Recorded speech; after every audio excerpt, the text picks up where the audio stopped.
Petri Wine brings you Basil Rathbone and Nigel Bruce in the new adventures of Sherlock Holmes.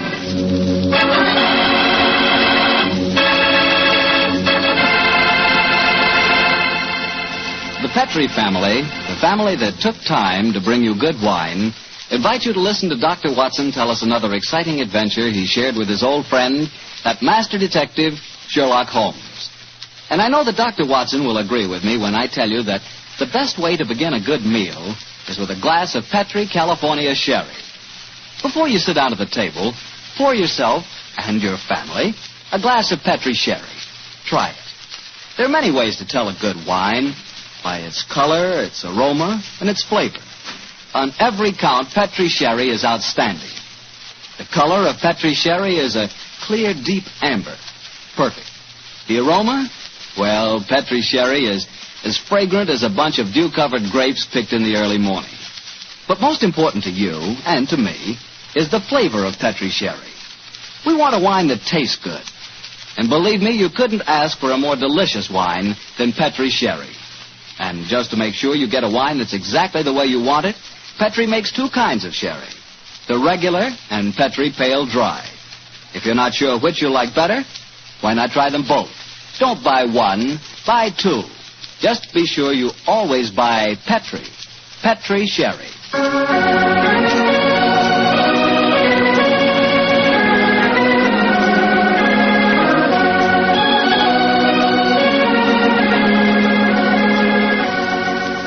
And now I'm sure our good friend Dr. Watson's ready for us. Let's go in and join him. Good evening, Dr. Watson. Good evening, Mr. Bartow. Quiet with it. I don't want it. Dogs seem very chipper tonight, Doctor. Have they been getting into any more trouble lately? Oh, no, my boy. It's been a relatively quiet week for them. One meeting with a dead seal, 2 visits to my neighbor's chickens, and a losing battle today with a cross-eyed Siamese cat. You call that a quiet week, huh? Oh, it is for them, but never mind about the dogs. Draw up your usual chair and make yourself comfortable. You're just in time to join me in a glass of sherry. That'll be very nice, Doctor. Oh, I see you have the old dispatch box out again. Yes, my boy. As the story I'm going to tell you tonight took place at 1887, I thought I'd better refresh my memory on some of the details of the case. It was shortly after my marriage, and as I'd bought a practice in the Paddington district, I saw very little of my old friend Sherlock Holmes. How was doctoring in those early days? A struggle, my boy, a distinct struggle. Dr. Farquhar, from whom I'd bought the practice, had at one time an excellent clientele, but his age, combined with an unfortunate affliction, the that resembled St. Vitus's dance, had very much thinned it. I had confidence, however, in my youth and in my energy, and I was convinced that in a very few years the practice would be as flourishing as ever. But, as I said, I saw very little of Holmes in those days. I guess you were too busy to visit Baker Street, huh, Doctor? Here you guessed quite correctly, Mr. Bartow, quite correctly. Holmes seldom went anywhere himself save on professional business. You can imagine my surprise, therefore, when one day on coming home from a heavy day's work, I found that Holmes had decided to pay us a visit. My wife persuaded him to stay to dinner, and as the three of us sat at the table, the flickering candlelight dancing strange patterns on the walls, did it quite like old times. Holmes was in an unusually gay mood, and I can remember the twinkle in his eye as he turned to my wife and said, "You're a brave woman, Mrs. Watson, to feed an unexpected guest on the maiden night out. I'm extremely grateful. Mrs. Hudson's cooking, though excellent of its kind, lacks variety. Your dinner has been quite a treat." That's a very gracious little speech, Mr. Holmes. Yes, I've never known you to be so observant about food, Holmes. Perhaps the lack of your company, my dear chap, and the consequent lonely meals have made me conscious of Mrs. Hudson's culinary shortcomings. I suppose you're taking John out with you tonight on one of your cases. No, Mrs. Watson. Now I can understand your suspicions. My visit was purely social. Then let's go into the other room and have a pipe, shall we? Well, don't you think you'd be more comfortable at the club? So, Mary, I believe you want to get rid of us. Oh, no, dear, it's not that. It's just that... Your visitor is due at any moment, and you had counted on the house being empty by now. Why, how on earth did you know that, Mr. Holmes? Past half hour, you've been glancing at the clock with mounting anxiety. I feel sure that... If it had not been for my unexpected visit, your good husband would already have been walking towards his club. Yeah, it is my custom to go to the club on Thursdays, but how'd you know? I know your habits, my dear chap. As well, if not better than you do. It's a good thing I'm a bachelor, isn't it, Mrs. Watson? Yes, indeed. A wife will keep no secrets from you, Mr. Holmes, I'm sure. Well, Mary dear, who is your visitor, and what is the secret that you've been hiding? It's innocent enough, John. As Thursdays is the maid's night out, and you've been going to the club, I've been letting Alicia Wentworth meet her young man here. With me as chaperone, of course. Oh, so that's the mystery. Well, Watson, your club is on the wing, and I'm sure we're dreadfully in the way. Let's stroll to Baker Street, shall we? Well, of course, I'll get my coat. Why didn't you tell me, Mary? Well, I was afraid you might be angry, John. Angry, of course not. Alicia's such a sweet girl. And Harry Prendergast is a very charming young man. He comes from an excellent family, has a commission in the infantry, and the children are tremendously in love. But her beastly guardian forbids them to meet. So Oh, there she is now. Well, we can pretend that we were just leaving anyway. Yes, I'll get my coat. Hello, Alicia, dear. Oh, Mrs. Watson, I'm so glad to see you. Come, dear. Alicia, this is my husband and Mr. Sherlock Holmes. How do you do, my dear? It's a shame that we have to go now, but my friend and I have some very important business to attend to. Oh, Mr. Sherlock Holmes, the detective, aren't you? Yes, Miss Whitworth. Please don't go, Mr. Holmes. Please don't. I need help so badly. Why, Alicia, what's wrong? You're as white as a ghost. Let's go into the drawing room, shall we? What's troubling you, Miss Wentworth? It's Harry, Captain Prendergast. I don't know exactly what's the matter, but something dreadful has happened to him. Oh, now sit down here beside me, dear. That's it. Miss Wentworth, what reason do you have to suppose that Captain Prendergast is in trouble? I've seen friends of his today. They spoke of him almost as if he were dead, and yet they wouldn't tell me why. And just now I went to his club, and they told me that Captain Prendergast was not a member. But he is a member. He's been a member for years. Oh, what's happened to it? What has happened to it? There, dear. Mr. Holmes will help you. Now, don't you cry. Have you been to the police, Miss Wentworth? No, Doctor. You see, I went to my guardian, but he wouldn't let me go to the police. He said there'd be a scandal. But then he hates Harry. The Prendergasts are a fine family. Why does your guardian object to him so strongly? I don't think he would approve of anyone I choose. He doesn't want me to get married. Oh, sounds like a positive ogre to me. Who is your guardian, my dear? Colonel Moran. Colonel Sebastian Moran. Indeed. He's a man who has many entries against him in my ledgers, but a man that I've never met. I have long hoped to cross swords with him directly. But how could Uncle Sebastian have anything to do with the criminal profession, Mr. Holmes? He's the son of Sir August Moran. He was once British minister to Persia. Oh, you must be confusing him with someone else. No, my dear, it's the same man, and furthermore, I'm almost certain that your guardian is the right-hand man of a certain friend of mine whose name also begins with the three letters M-O-R. Good Lord, Moriarty. I have no proof. And yet I suspect that Colonel Moran is the second most dangerous man in London. That's Harry. It must be Harry. Oh, poor girl. I do hope you can help her, Mr. Holmes. I shall do my best, Mrs. Well, Watson. if that is her young man at the door, it's more than likely her problem doesn't exist any longer. I hope you're right, Watson. Though with Colonel Moran as a guardian, I'm afraid the young lady is destined to have trouble. Come on, Harry. Good evening, Mrs. Watson. I'm so glad to see you, Harry. This is my husband. How do you do, Doctor? How do you do, my boy? And Mr. Sherlock Holmes. How do you do, Captain Prendergast? How do you do, sir? Harry, what's wrong? I can tell by your face that something dreadful has happened. It has, darling. Tell Mr. Holmes about it. He's promised to help us. Well, sir, I'm afraid this is a little outside of your province. You will find that my friend's province is quite extensive, Captain Prendergast. I shall be more than happy to do anything I can to help, sir. That's very nice of you, Mr. Holmes. Well, it's pretty bad. Last night I was accused of cheating at cards at the Tankerville Club. Oh, dreadful. Of course, I don't have to tell you that I didn't cheat, but the evidence was dead against me. I'd been winning heavily, and the cards were proved to be marked. Marked? How? There were pinpricks on the edges. Pinpricks which indicated the card's value. How did the pack of cards come into play? That's the devil of it. I myself broke open a sealed pack given to me by the club porter. And I swear that was the pack that was later found to be marked. Was everyone searched? Yes. But they found a new, unopened pack in my pocket. The obvious implication being that you had substituted the marked cards, of course. I can see what happened. Somebody deliberately tried to incriminate you by dropping the new pack in your pocket. Of course, darling. But what I can't understand is how the marked pack was introduced into the game. Were there any other cards found in the room? None, Doctor. The Tankerville, eh? Colonel Moran is a member of the club, isn't he? Yes, he is. Uncle Sebastian uses it all the time. He was present at the game last night, Alicia. Oh, Harry, now we're worse off than ever. If he thinks you cheated at cards, he'll never let us get married. Now, don't worry, Alicia. I'm sure that Mr. Holmes can find a way out of this. I'm afraid it will be too late. I couldn't marry you now, Alicia. What do you mean, Harry? But they forced me to resign from the club. That's a bad enough disgrace. But I know there's worse to come. You see, I was expecting my promotion to major any day. Now it'll be a miracle if I'm not cashiered from the regiment.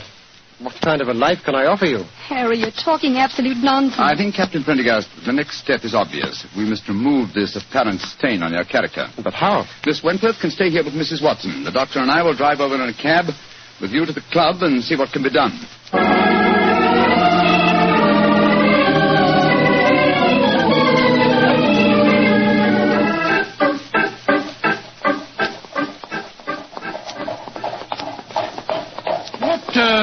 What kind of a card game were you playing last night, Prendergast? Stud poker. Ever since the American ambassador introduced it at the club, it's been quite a favorite. The perfect game for marked cards. It requires no elaborate dexterity in the dealing, simply the knowledge of your opponent's hole card. How many of you were playing? Half a dozen of us. You were winning heavily, you say? Yes, Doctor. Though one of the others, a fellow named David Harkness, was doing well. Now I come to think of it, Harkness almost seemed to know when I was bluffing, as though he could see the marked card. Well, perhaps he was the one who marked them. It's possible. And yet certainly no one could accuse him of tricky dealing. He was so clumsy with his bandaged finger, eh? How did you know he had a bandaged finger, Mr. I'll Holmes? tell you that, Captain Prendergast, when you tell me what's really on your mind. There's a great deal more at stake than a card scandal, isn't there? Yes, there is. I didn't dare to tell Alicia about it. You see, I'm fighting a duel tomorrow. A duel? Lord, with whom? Colonel Moran. Huh? He insulted me last night. He goaded me beyond a man's patience. He taunted me until I couldn't stand it any longer. And so I challenged him. And in so doing, gave him the choice of weapons. Yes, confound it. Of course, he chose revolvers. Moran was a big game hunter of note. He was reputed to be the best shot in England. And I'm probably the worst in London. If only I could shoot as well as I can box. I'm regimental champion, you know. Revolvers? Good heavens, man, revolvers. A duel with Moran is suicide for you. No, it's not suicide. At the Tankerville Club. Here, cabby. Keep the change, will you? Oh, blimey. Thank you, Governor. Suicide. No, it's not suicide. This is a carefully laid plan for murder. Pray heaven that we're not too late to avert it.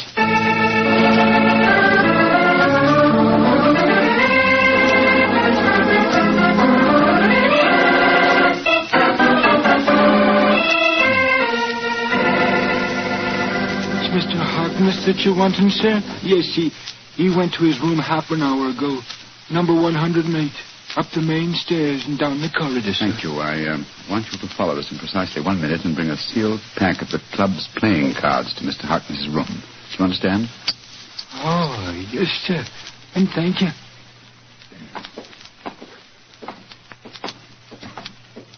Did you make the arrangement? Yes, come on. Let's go up to Harkness's room. Well, 3 members have cut me dead since I came in here. It's the most humiliating experience. A little patience, Captain Prendergast, and I'm sure your honor will be entirely vindicated. I wish I knew what you were up to, Holmes. I'm going to try and restage the drama that was presented in this club last night. The only difference being that my production is a lot of cast that's a little different. Here we are. Now let me do the talking. Yes? Did you want something? Prendergast, I don't want you in my rooms. I don't know why they allowed you inside the club. Let us in, Mr. Harkness, please. No, I won't. Take your foot out of the door, confound it. Mr. Harkness, there are 3 of us. I think you'd better let us in. You're going to let us in, Harkness. Oh, all right. Come in. Thank you for your hospitality, sir. Now perhaps you fellows will tell me what the devil you think you're up to. With pleasure. As you very well know, Mr. Harkness, this is probably Captain Prendergast's last day on Earth. He has one request to make of you, that you join him in a farewell game of poker with us, to show you bear no grudges. Oh, it's fantastic. You're all insane. Oh, by the way, Mr. Harkness, I'm delighted to notice that your sore finger seems to have healed with great rapidity. By an odd coincidence, you'll observe that I seem to have injured mine. Mr. Holmes, when did you do that? Oh, in the carriage just now, a mere scratch. Fortunately, I had some first aid materials in my greatcoat. Come in. Yes, Taylor, what is it? Begging your pardon, Mr. Harkness, but the gentleman asked me to bring this sealed pack of cards here. Put them on the table, Taylor. Very good, sir. Well, what's the game? Stud poker, Mr. Harkness. A game with which you're quite familiar, I understand. And the stakes? A man's honor. Possibly another man's freedom. Open the pack, Mr. Harkness, and deal us all a hand. I should think this might be a very unusual game.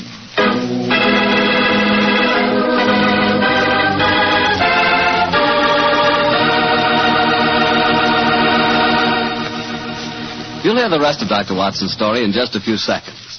Time for me to explain that Petri California Sherry is not only an ideal wine to serve before dinner, but it's also the perfect wine for almost any occasion. Petri Sherry is fine after dinner, when you're listening to the radio or just sitting around talking. And, of course, you couldn't ask for a finer party wine than Petri Sherry, especially if your party is at cocktail time. If you don't know what wine to buy, you can't go wrong with Petri Sherry. But be sure it's Petri. Look for the letters P-E-T-R-I. They spell the proudest name in the history of American wine. Well, Dr. Watson, that was quite a game of poker you were settling down to. I have a feeling that Sherlock Holmes had an ace or two up his sleeve, didn't he? Well, figuratively, he did, Mr. Bartell, though at the time I must confess that, as usual, I was pretty much in the dark. David Harkness opened the new sealed pack of cards, and the four of us played a hand of poker. It was easy to see that our unwilling host was far from happy. His ferrety eyes darted from one to the other of us as he played our cards. He knew that he was the victim of a conspiracy, and so he was watching every move we made. Finally, as that strange game progressed, Captain Prendergast leaned across the table and said, I think you're bluffing, Harkness. Do you? Well, it'll cost you exactly the limit to find out. How curious are you? By Joe, I think you are bluffing, Harkness. I'll see you. You'd be a fool to, Watson, when he has a straight flush. What do you mean, Holmes? My dear Harkness, the markings are quite apparent, I assure you, to someone who knows what he's looking for. Scott, you mean that these cards are marked too? Examine them for yourself, old chap. They are marked. They're pinpricked just like they were last night. Well, that's impossible. Harkness broke the seals on your pack just now. We all saw him do it. He couldn't have switched the pack. And why would I do that, even if I could? I wouldn't try and cheat Mr. Sherlock Holmes, would I? No, Mr. Harkness. I just wanted you to know that I understood the trick. What trick, Mr. Holmes? The same one that was played on you last night, Captain Prendergast. This was a demonstration of how easily a sealed pack of cards may be turned into a marked one by a man with a sore finger. What on earth's a sore finger got to do with it, Holmes? Oh, it's very simple, Watson. A pinhead or a thumbtack. Hidden under the bandage, a tiny pressure against a card one wishes to mark as it comes into one's hand, and after several deals... hey, presto, a marked pack. Oh, so that's how it was done. You can't prove it, Holmes. You can't prove a thing. You weren't here last night. No, unfortunately, I wasn't, Mr. Harkness. Otherwise, I should have had the great pleasure of exposing your trick at the time. As it is, I shall have to rely on a public confession.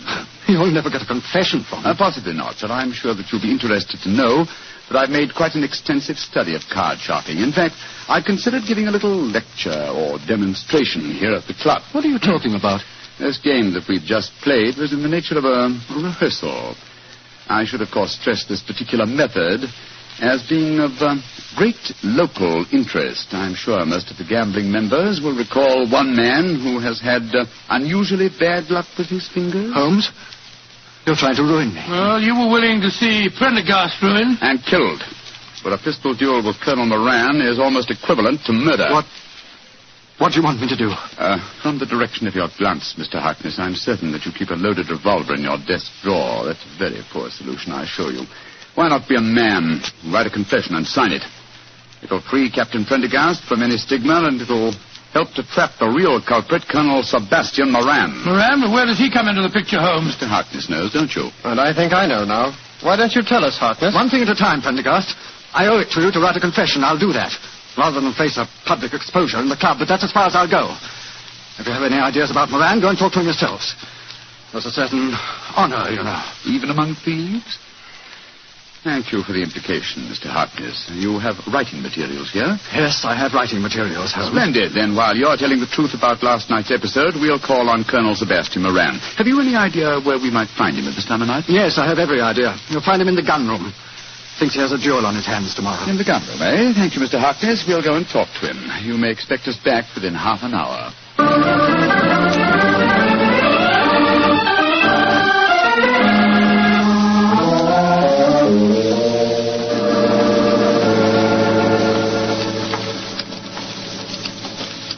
are you fellows?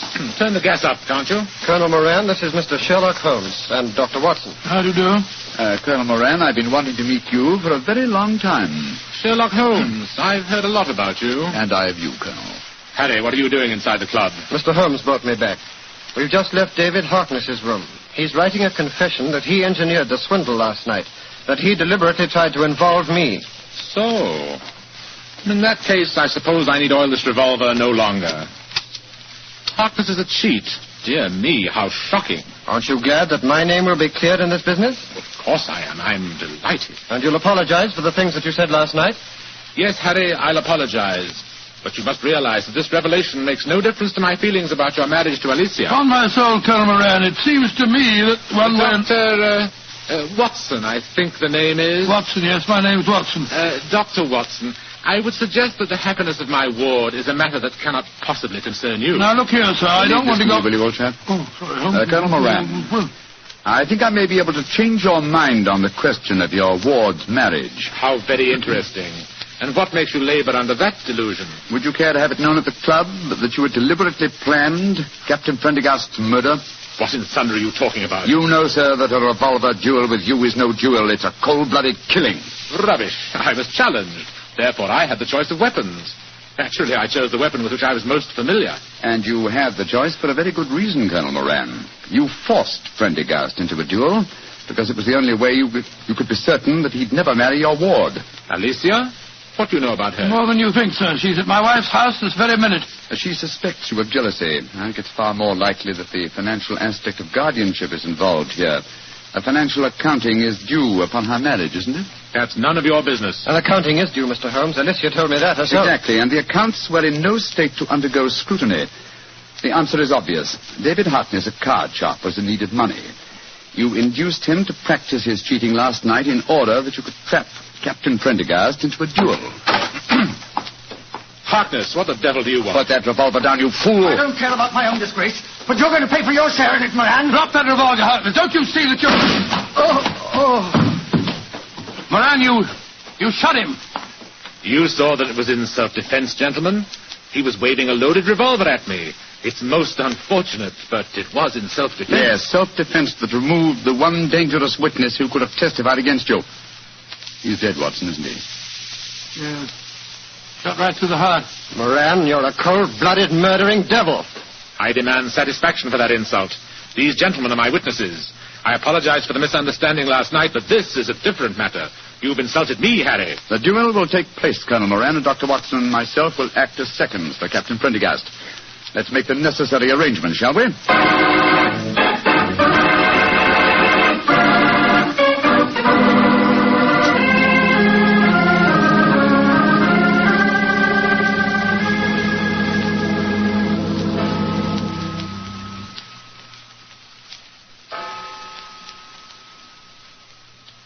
Mrs. Watson?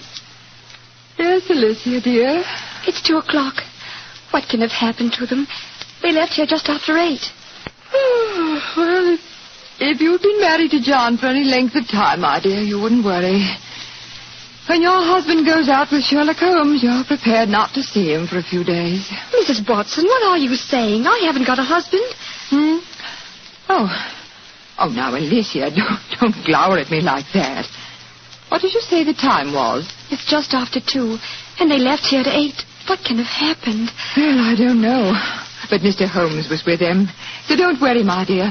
He's frightfully clever. I wouldn't be surprised. There's the front door now. They're back. Oh, dear me. Now I'll have to make cocoa. Harry, darling, what's happened? Oh, lots of things, darling. I'm a member of the Tankerville Club again. I'll probably become a major. And you'll certainly become Mrs. Prendergast before very long. Oh, it all sounds wonderful. What have you two been up to? Oh, it's the old story, Mary, dear. Holmes solved the case, and it all ended happily. Happily? My dear Watson, that's hardly the word to use. Harkness is dead, and Colonel Moran is probably in hospital. Please, tell me what happened. Well, your guardian challenged Captain Prendergast to a duel. He overlooked the fact that since he was the challenger, the choice of weapons belonged to his opponent. Perhaps you can guess what that choice was. Boxing gloves. We've just come from the gymnasium at the club, Alicia. I'm afraid I really gave him a thrashing. I And a well-deserved one, too. I'm only sorry that I couldn't put him where he belongs, behind prison bars. Oh, Harry. He'll be the laughing stock of London. I'm glad of it.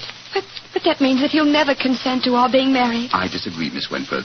If we keep his secret, and we've hinted that we might, I'm quite certain that he'll withdraw his objections to the marriage, and somehow he'll make up his deficiencies in his guardianship account. Probably by borrowing money from Professor Moriarty. Oh, I think it's all wonderful. But it's well after 2 o'clock in the morning. Let's go into the kitchen, shall we? I'll make some cocoa. Cocoa? Pot of whiskey? Harry, Huh? you and Alicia stay here. You probably have some plans to make. Cocoa's not a very exciting drink. Oh, shush, John. Oh, sorry. No. As soon as the cocoa's ready, we'll call you.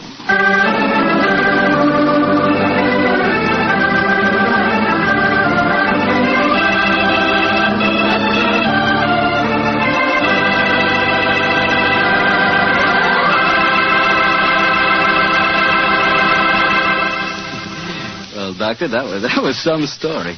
You know, I'm glad the age of dueling is over.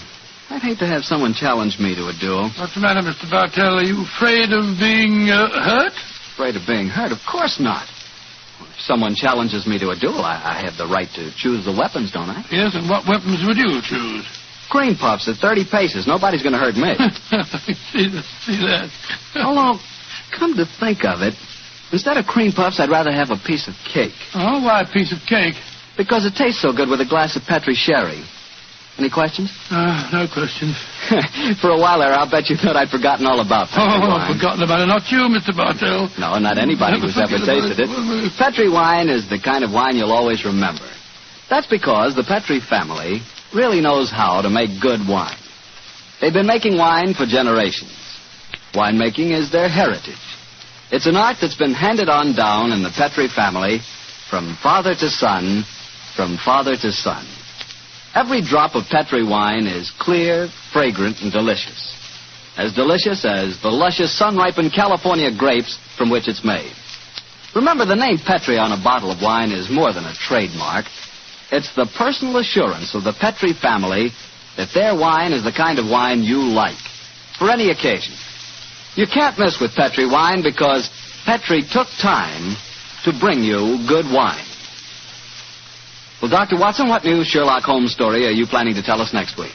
Well, now, let me see. Next week, Mr. Bartell, I'm going to tell you an adventure that took place in the gay Vienna of the 90s.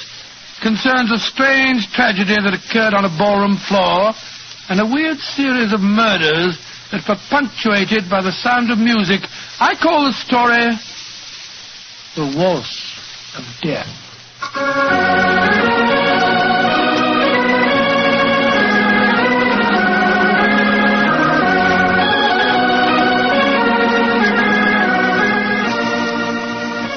Tonight's Sherlock Holmes adventure was written by Dennis Green and Anthony Boucher and was suggested by an incident in Sir Arthur Conan Doyle's story, The 5 Orange Pips. Music is by Dean Fossler. Mr. Rathbone appears through the courtesy of Metro-Goldwyn-Mayer, and Mr. Bruce through the courtesy of Universal Pictures, where they are now starring in the Sherlock Holmes series.